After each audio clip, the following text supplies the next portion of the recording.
So welcome back to another reflective question. If you haven't seen the last two videos, check out the link below for the first one on values, and then there's a second one I'll post at the end on beliefs. So my third question is, what principles do you have as a coach when you're working with players? Or if you're a player watching this, what principles do you have when you compete or when you train? I would be very interested to read below what they are. One of my biggest principles is that if you are going to invest a lot of time and effort, because remember I value those, that I'm going to plan out and we're going to set goals to chart your progress.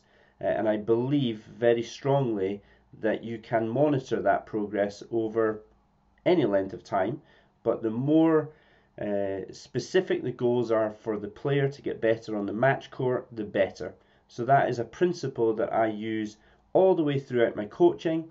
And it doesn't matter who I work with. I have simple little goal setting tools that I would use to help monitor that progress. I would use different tools for different ages and stages, but the principle of goal setting goes right the way throughout all of my coaching.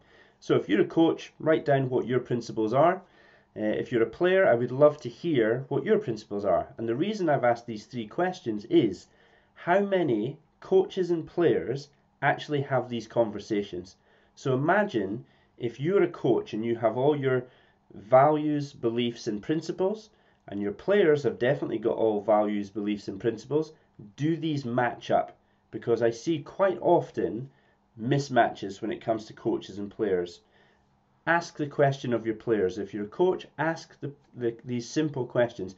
Might be a little bit heavy for some people, but you might hear it in their language. So if you hear someone saying they value hard work and you don't work them hard, you're not going to work out together. If you hear someone talking about they value competition and you don't bring competition to the practice court, then again it might not work out.